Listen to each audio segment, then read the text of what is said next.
तो गाइस स्वागत है आपका लेट्स क्रैक इट ऋषि गुप्ता के यूट्यूब चैनल पर। और थंबनेल से आपको समझ में आ गया होगा कि पहली बार ऐसा होने जा रहा है यूट्यूब में। अब तक यूट्यूब में ऐसा नहीं हुआ कि परीक्षा वाणी को इंग्लिश में कन्वर्ट किया जा रहा हो। देखिए, परीक्षा वाणी इंग्लिश के अंदर भी अब आएगी। बहुत इंपॉर्टेंट इंग्लिश मीडियम के स्टूडेंट्स के लिए हमेशा से उत्तराखंड के अंदर दिक्कत रही है कि उनको अच्छा कंटेंट नहीं मिल पाता है। तो एक बहुत ही अच्छी मुहिम लाई गई है आपके लिए कि परीक्षा वाणी का जो कंटेंट है उसको इंग्लिश में भी लाया जाए, जिससे कि आपको बहुत ज़्यादा फायदा हो सके उससे। जितने भी फैक्ट्स हैं, चीज़ें हैं, जो हिंदी मीडियम के स्टूडेंट्स, हिंदी मीडियम के छात्र पढ़ लिया करते थे परीक्षा वाणी से, और इंग्लिश मीडियम के स्टूडेंट्स उसको नहीं पढ़ पाते थे, तो उनको बहुत दिक्कत आती थी। तो परीक्षा वाणी को इंग्लिश में कन्वर्ट किया जा रहा है। अंत तक सभी वीडियो को देखते रहिएगा, जिससे कि सब चीज़ें आपकी कवर हो जाए। और कैसा लगता है आपको ये जो प्रयास है, अगर आपको पसंद आता है तो लाइक ज़रूर कीजिएगा, जिससे कि हमें थोड़ा मोटिवेशन मिले, समझ में आए कि आप लोगों को ये चीज़ पसंद आ रही है। तो इसके ऊपर आगे भी काम करते रहेंगे और आगे भी ये सीरीज़ कंटिन्यू इसी तरह से आती रहेगी। तो लगातार अंत तक ज़रूर से ज़रूर बनी रहिएगा, वीडियो को अंत तक देखिएगा। चैनल को सब्सक्राइब नहीं किया तो सब्सक्राइब जरूर कर लीजिएगा, और फ्री टेलीग्राम चैनल जिसका लिंक आपको वीडियो के डिस्क्रिप्शन में मिल जाएगा, तो उसको भी जरूर से जरूर ज्वाइन कर लेना। बहुत ही इंपॉर्टेंट सीरीज होने जा रही है, तो आप इसको जरूर से जरूर देखिए, अंत तक सभी वीडियोस को देखिएगा। तो गाइस स्वागत है आपका परीक्षा वाणी की सीरीज़ में। इसको इंग्लिश में कन्वर्ट करके आप लोगों के लिए लाया गया है। बहुत ही अच्छी सीरीज़ है, अंत तक जरूर देखिएगा इस वीडियो को। अगर आपने चैनल सब्सक्राइब नहीं किया है तो चैनल को जरूर से जरूर सब्सक्राइब कर लेना और फ्री टेलीग्राम चैनल भी ज्वाइन कर लेना। साथ साथ बताना चाहूँगा गाइस कि जूनियर असिस्टेंट के एग्जाम के लिए, कनिष्ठ सहायक के एग्जाम के लिए प्रिपरेशन बैच चल रहा है। आरओ सचिवालय के लिए लोअर पीसीएस और अपर पीसीएस के लिए फुल प्रिपरेशन बैच चल रहा है, तो आप इसको ज्वाइन कर सकते हैं। ये सारा कंटेंट वहाँ दिया जा रहा है। इन करंट अफेयर्स की पीडीएफ्स को आप रेगुलर बेसिस पे ले सकते हैं। डेली एमसीक्यू प्रैक्टिस का जो पेड ग्रुप है आप उसको ज्वाइन कर सकते हैं। इन सभी को ज्वाइन करने के लिए 7665804421 पर कॉल या मैसेज कर सकते हैं। चलिए स्टार्ट करते हैं। सबसे पहले चैप्टर 1 उत्तराखंड से स्टार्ट करते हैं। एडमिनिस्ट्रेटिव पॉलिटिको सेटअप कैसा है उत्तराखंड का, उसको देखते हैं। तो सबसे पहली बात आती है मंडल की। तो उत्तराखंड के अंदर मंडल कितने हैं? 2 मंडल हैं। एक गढ़वाल मंडल है, एक कुमाऊं मंडल है। गढ़वाल में 7 डिस्ट्रिक्ट्स हैं और कुमाऊं में 6 डिस्ट्रिक्ट्स हैं, 6 डिस्ट्रिक्ट्स हैं। हेडक्वार्टर कहाँ पे है? गढ़वाल का हेडक्वार्टर पौड़ी में है 1969 से, और कुमाऊं का हेडक्वार्टर नैनीताल में है 1854-1855 से। डिस्ट्रिक्ट्स अगर देखें तो गढ़वाल के अंदर डिस्ट्रिक्ट 7 हैं: चमोली, उत्तरकाशी, देहरादून, पौड़ी गढ़वाल, टिहरी गढ़वाल, हरिद्वार और रुद्रप्रयाग। और उसके बाद कुमाऊं के अंदर 6 डिस्ट्रिक्ट हैं: नैनीताल, अल्मोड़ा, पिथौरागढ़, उधम सिंह नगर, बागेश्वर और चंपावत। उसके बाद डिस्ट्रिक्ट्स देखते हैं कि कौन कौन से डिस्ट्रिक्ट। सबसे पहले शुरुआत करते हैं पौड़ी से, जो पौड़ी 1840 में सबसे पहला जिला यही बना उत्तराखंड का, और लास्ट में 97 तक पहुंचेंगे। तो पौड़ी सबसे पहले बनता है जिला 1840 में। इसका हेडक्वार्टर भी पौड़ी में ही है। इसका एरिया है 5329 स्क्वायर किलोमीटर। फिर देहरादून बनता है जिला 1871 के अंदर। देहरादून इसका हेडक्वार्टर जो डिस्ट्रिक्ट है और उसका जो हेडक्वार्टर है वो भी देहरादून में ही है। 3088 स्क्वायर किलोमीटर इसका एरिया है। फिर अल्मोड़ा जिला बनता है 1891 में, और इसका हेडक्वार्टर अल्मोड़ा में ही है। एरिया 3139 स्क्वायर किलोमीटर है। फिर नैनीताल जिला बनता है 1891 में ही, और नैनीताल ही इसका हेडक्वार्टर है। 4251 स्क्वायर किलोमीटर इसका एरिया है। फिर टिहरी, अगर इस्टेब्लिशमेंट देखें तो टिहरी आज़ादी के बाद, क्योंकि उससे पहले टिहरी रियासत हुआ करती थी, तो आज़ादी के बाद टिहरी जिला बनता है, डिस्ट्रिक्ट बनता है 1949 में। न्यू टिहरी इसका हेडक्वार्टर है आज के टाइम पे, और 3642 इसका एरिया हुआ करता है। फिर पिथौरागढ़ की बात करें तो पिथौरागढ़ का एरिया जो है 7090 स्क्वायर किलोमीटर है। 1960 में ये बनता है, पिथौरागढ़ में इसका हेडक्वार्टर है। उत्तरकाशी और चमोली ये दोनों भी 1960 में ही बनते हैं। उत्तरकाशी का हेडक्वार्टर उत्तरकाशी में ही है। चमोली का हेडक्वार्टर गोपेश्वर में है। उत्तरकाशी का एरिया 8016 स्क्वायर किलोमीटर है और चमोली का 8030 है। तो इस तरह से हमें पता चलता है कि उत्तराखंड का सबसे बड़ा एरिया वाइज जिला कौन सा है? चमोली है, लार्जेस्ट है ये। और सेकंड लार्जेस्ट कौन सा है? सेकंड लार्जेस्ट उत्तरकाशी है। फिर हरिद्वार बहुत ही फेमस एक हिंदू पिलग्रिमेज साइट है, और ये 1988 में डिस्ट्रिक्ट बनता है। बहुत ज़्यादा लेट बना है ये, और हरिद्वार में इसका हेडक्वार्टर है। 2360 इसका स्क्वायर किलोमीटर एरिया है। उधम सिंह नगर 1995 में बनता है। रुद्रपुर इसका हेडक्वार्टर है, और 2542 एरिया जो है इसका स्क्वायर किलोमीटर में है। फिर रुद्रप्रयाग, चंपावत और बागेश्वर ये लेटेस्ट में बने हैं 1997 में। अगर उत्तराखंड में देखें तो सबसे जो लेटेस्ट में डिस्ट्रिक्ट्स बने हैं वो 1997 में ही बने हैं: रुद्रप्रयाग, चंपावत, बागेश्वर। रुद्रप्रयाग का हेडक्वार्टर रुद्रप्रयाग में ही है, चंपावत का चंपावत में ही है, और बागेश्वर का बागेश्वर में ही है। 1984 इसका एरिया है, 1766 इसका एरिया है, 2246 इसका एरिया है। तो एरिया वाइज सबसे छोटा अगर आपसे डिस्ट्रिक्ट पूछा जाए तो वो कौन सा है? वो चंपावत है सबसे छोटा, और सेकंड सबसे छोटा कौन सा है? रुद्रप्रयाग है। नेक्स्ट देखते हैं किस किस डिस्ट्रिक्ट में कितनी कितनी लेजिस्लेटिव कॉन्स्टिट्यूएंसीज हैं और वो कितनी संख्याओं में हैं।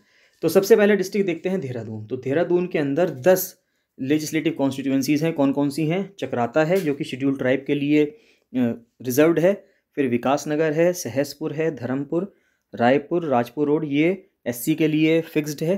देहरादून कैंट यानी कि मसूरी, डोईवाला और ऋषिकेश। तो ये 10 लेजिस्लेटिव कॉन्स्टिट्यूएंसीज हैं, यानी कि देहरादून जिले से 10 विधायक चुन के आते हैं, इस तरह से मानिए। हरिद्वार से 11 विधायक चुन के आते हैं। हरिद्वार से चुन के आते हैं बीएचएल से, रानीपुर से, ज्वालापुर, भगवानपुर, झबरेड़ा। ये तीनों सीटें एससी के लिए रिजर्व्ड हैं हरिद्वार जिले से। पिरानकलियर, रुड़की, खानपुर, मंगलौर, लक्सर, हरिद्वार ग्रामीण या हरिद्वार रूरल क्षेत्र। तो 11 जो विधायक हैं वो हरिद्वार से चुन के आते हैं। फिर टिहरी गढ़वाल से 6 विधायक चुन के आते हैं। एक तो घनसाली से आते हैं, ये एससी जो सीट है वो फिक्स्ड है यहाँ पे। फिर देवप्रयाग से आते हैं, नरेंद्र नगर से, प्रतापनगर से, टिहरी से और धनौल्टी से। फिर पौड़ी गढ़वाल से भी 6 आते हैं। यमकेश्वर से आते हैं, पौड़ी ये अपना अपने एससी के लिए सीट रिजर्व्ड है। श्रीनगर, चौबट्टा खाल, लैंसडाउन और कोटद्वार। फिर नैनीताल से 6 विधायक चुन के आते हैं। एक लाल कुआं से आते हैं, भीमताल से आते हैं, यानी कि भीमताल नैनीताल से आते हैं, ये एससी के लिए सीट रिजर्व्ड है। फिर काला ढूंगी से आते हैं, हल्द्वानी से आते हैं और रामनगर से आते हैं। तो भीमताल और नैनीताल दोनों अलग अलग हैं। फिर पिथौरागढ़ से अगर हम देखें, पिथौरागढ़ से 4 लोग चुन के आते हैं। एक धारचूला से, डीडी हाट से, पिथौरागढ़ से और गंगोली हाट से। ये गंगोली हाट इसमें एससी के लिए रिजर्व्ड है। अल्मोड़ा से देखें तो अल्मोड़ा से 6 विधायक चुन के आते हैं। द्वारा हाट से आएंगे, सल्ट से आएंगे, रानीखेत से आएंगे, सोमेश्वर से आएंगे। सोमेश्वर एससी के लिए सीट रिजर्व्ड है। फिर अल्मोड़ा से आएंगे और फिर जागेश्वर से आएंगे। उधम सिंह नगर की बात करें तो उधम सिंह नगर से 9 विधायक चुन के आते हैं। कहाँ कहाँ से आते हैं? जसपुर से, काशीपुर से, बाजपुर जो है वो एससी के लिए सीट रिजर्व्ड है। गदरपुर, रुद्रपुर, किच्छा, सितारगंज, नानकमत्ता ये एसटी के लिए सीट रिजर्व्ड हो गई और खटीमा। फिर बात आती है चमोली से। अगर बात करें तो चमोली से 3 लोग चुन के आएंगे। एक बद्रीनाथ से, एक थराली से जो कि एससी के लिए सीट रिजर्व्ड है और कर्णप्रयाग से। चंपावत से 2 चुन के आएंगे, लोहाघाट चंपावत से। फिर बागेश्वर से 2 चुन के आएंगे, कपकोट से और बागेश्वर से। बागेश्वर की सीट एससी पर्सन के लिए रिजर्व्ड है। रुद्रप्रयाग से 2 लोग चुन के आएंगे, केदारनाथ से और रुद्रप्रयाग से। और फिर उत्तरकाशी से 3 लोग चुन के आएंगे, पुरोला से जो कि एससी के लिए सीट रिजर्व्ड है, यमुनोत्री और गंगोत्री। तो ये 70 सीटें हैं उत्तराखंड में जो 70 विधायक चुन के आते हैं। कहाँ कहाँ से चुन के आते हैं वो ये लिस्ट है।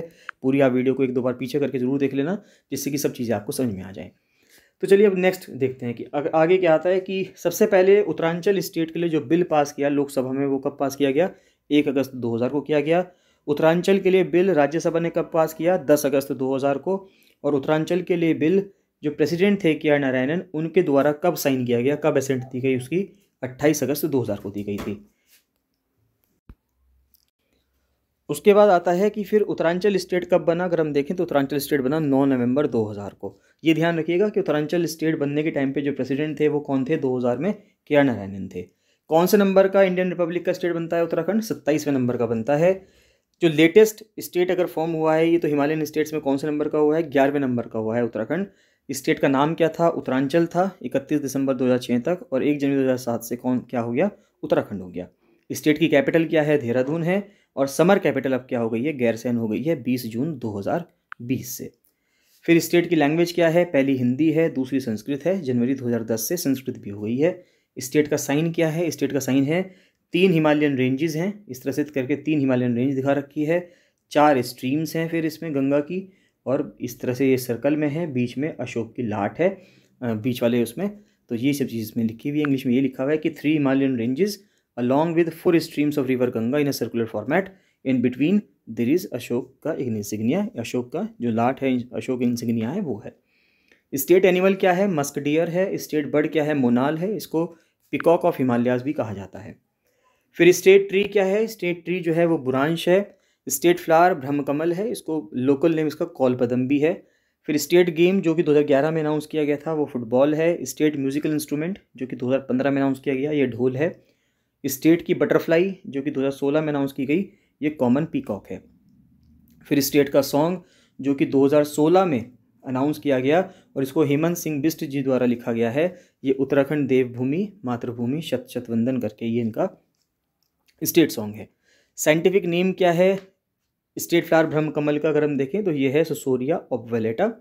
फिर ब्रह्म कमल को महाभारत में क्या कहा गया है, इसको सुगंधिक पुष्प या सेंटेड फ्लावर कहा गया है। फिर कितनी स्पीशीज़ हैं ब्रह्म कमल की उत्तराखंड में जो मिलती हैं, तो 24 मिलती हैं।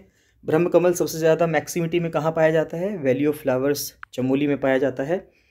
क्या टाइम है ब्रह्म कमल के फ्लावरिंग होने का, जुलाई टू सितंबर है। साइंटिफिक नेम क्या है स्टेट एनिमल मस्क डियर का, ये है मॉस्कस क्राइसोगास्टर। फिर मस्क डियर भारत में उत्तराखंड के अलावा और कहाँ कहाँ मिलता है, कश्मीर में मिलता है, हिमाचल प्रदेश में और सिक्किम में मिलता है। उत्तराखंड के अंदर मस्क डियर बहुत ज़्यादा मात्रा में कहाँ मिलता है, एक तो फूलों की घाटी यानी कि वैली ऑफ फ्लावर्स में मिलता है, उत्तरकाशी में, केदारनाथ में और पिथौरागढ़ में।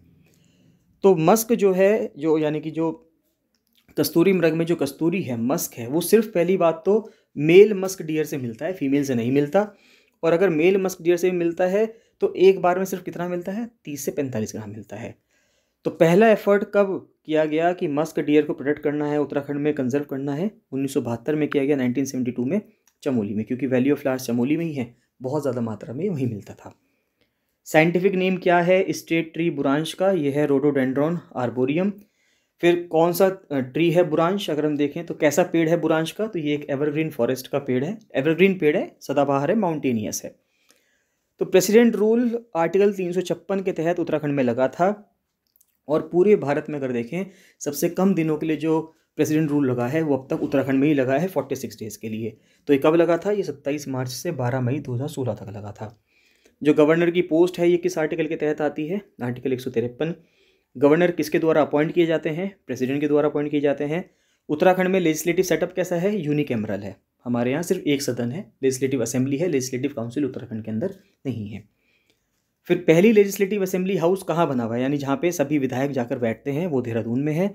और दूसरा कहाँ बना हुआ है, दूसरा सिंपल सी बात है गैरसैंण में हो गया। तो Veer Chandra Singh Garhwali legislative assembly hall, Bhararisain, Gairsain, Chamoli. फिर दूसरा स्टेट उत्तराखंड के अलावा जहाँ पे इस तरह से 2 लेजिस्लेटिव हाउसेज हैं, यानी कि 2 विधानसभा परिसर हैं, वो कौन कौन से हैं, एक तो महाराष्ट्र हुआ, यहाँ पे एक पे मुंबई में होगा और एक में नागपुर में, और दूसरा जम्मू कश्मीर में, एक जम्मू में और एक कश्मीर में। फिर पहला लेजिस्लेटिव असेंबली सेशन जो इंतरिम जो लेजिस्लेटिव असेंबली बनी जब स्टेट बन गया, तो वो 9 नवंबर 2000 को हुआ, 30 मेंबर हुआ करते थे उस टाइम पे। पहला लेजिस्लेटिव असेंबली सेशन जब देहरादून के अंदर हुआ तो वो 9 जनवरी 2001 से हुआ। फिर पहला लेजिस्लेटिव असेंबली सेशन जो स्कूल कॉलेजों में हुआ गैरसैंण के, वो 9 से 11 जून 2014 में हुआ, यानी कि गैरसैंण के अंदर 2014 से ही सेशन होने शुरू हुए थे। पहला लेजिस्लेटिव असेंबली सेशन जो newly constructed legislative assembly house था भरारीसैंण गैरसैंण का, वो कब हुआ, 2017 में हुआ, 17-18 नवंबर में। लेजिस्लेटिव असेंबली उत्तराखंड की लेजिस्लेटिव असेंबली की अपनी वेबसाइट कब शुरू हुई, 4 मई 2001 से शुरू हुई। और भारत में पहला राज्य ऐसा था उत्तराखंड जिसने अपनी वेबसाइट लॉन्च की थी 4 मई 2001 में। फिर लेजिस्लेटिव असेंबली की सीट्स कितनी हैं, इस एरिया की कितनी थी जब तक ये स्टेट नहीं बना था, जब तक उत्तराखंड राज्य नहीं बना था। अब तो उत्तराखंड में 70 सीट्स हो गई हैं, लेकिन इससे पहले कितनी सीट्स हुआ करती थी, 22 सीट्स हुआ करती थी इस एरिया में। Delimitation of seats of legislative assembly कब हुई है, एक तो 5 नवंबर 2001 को हुई है और फिर फरवरी 2008 में डिलिमिटेशन हुआ है, परिसीमन हुआ है। तो डिलिमिटेशन के बाद टोटल नंबर ऑफ सीट्स कितनी है उत्तराखंड में, पहले 71 थी, लेकिन अब 2019-2020 में जब एक कॉन्स्टिट्यूशनल अमेंडमेंट पास किया गया जिसमें एंग्लो इंडियंस के लिए जो रिजर्वेशन हुआ करता था या सीटें मनोनीत की जाती थी उनको बंद कर दिया गया है, तो अब 71 से कम होकर 70 हो गई है। और 70 की 70 इलेक्टेड सीट्स हैं, सबके सब इलेक्ट होकर आएंगे। टोटल वोटर्स अगर हम देखें कितने हैं जनवरी 2022 के हिसाब से, 82,66,644 इतने वोटर्स हैं। डेट्स क्या हैं असेंबली इलेक्शंस की, देखें 1st, 2nd, 3rd, 4th और 5th लेजिस्लेटिव असेंबली के जो इलेक्शंस हुए हैं कब कब हुए हैं। 14 फरवरी 2002 को पहला हुआ, 21 फरवरी 2007 को दूसरा इलेक्शन हुआ, 30 जनवरी 2012 को तीसरा हुआ, 15 फरवरी 2017 को चौथा हुआ और 14 फरवरी 2022 को पाँचवा हुआ। कितने कितने लोगों ने वोटिंग परसेंटेज क्या रहा अगर हम देखें तो कितने कितने लोगों ने वोट दिया, तो पहले इलेक्शन में 54.34% लोगों ने वोट दिया, दूसरे में 63.96% ने दिया, तीसरे में 67.70, चौथी असेंबली इलेक्शन 2017 में 65.64 लोगों ने वोट दिया और 2022 के इलेक्शन थोड़े से कम हुए हैं, इसमें कम लोगों ने पार्टिसिपेट किया है, 65.37% लोगों ने वोट दिए हैं। कितनी महिलाओं ने अगर हम देखें तो कितनी महिलाएं ऐसी हैं जो पहले, दूसरे, तीसरे, चौथे और 5वें विधानसभा चुनावों से चुनकर उत्तराखंड की लेजिस्लेटिव असेंबली में आई हैं। तो पहले और दूसरे में 4-4 महिलाएं आई थी, तीसरे चौथे में 5-5 महिलाएं आई थी, और इस बार 2022 में कितनी आई हैं? 8 महिलाएं आई हैं। तो गाइस इसी के साथ ये पहली वीडियो को समाप्त करते हैं। कैसी लगी आपको ये वीडियो? क्या ये सीरीज़ इस तरह से ही चलनी चाहिए? आप लोगों के कमेंट सेक्शन में ज़रूर से ज़रूर चाहिए। अगर इसमें लाइक्स होंगे, कमेंट सेक्शन में आप लोग इसकी सराहना करेंगे, तभी इस सीरीज़ को इतनी मेहनत करके सीरीज़ बनाई गई है, इतनी मेहनत करके इस चीज़ को कन्वर्ट करके इंग्लिश में बनाया गया है। अगर आप लोग हाँ कहेंगे, आप लोगों के पॉजिटिव रिस्पॉन्स आएगा, तभी इसको आगे बढ़ाया जाएगा, वरना हमारी टीम इसके ऊपर मेहनत नहीं करेगी। अगर आप हाँ कहेंगे तभी इस चीज़ को आगे बढ़ाया जाएगा। तो अपने विचार ज़रूर से ज़रूर कमेंट सेक्शन में कमेंट करके बताइए कि आपको ये सीरीज़ कैसी लग रही है। चलिए बाकी मिलते हैं नेक्स्ट वीडियो में। So thank you and bye bye.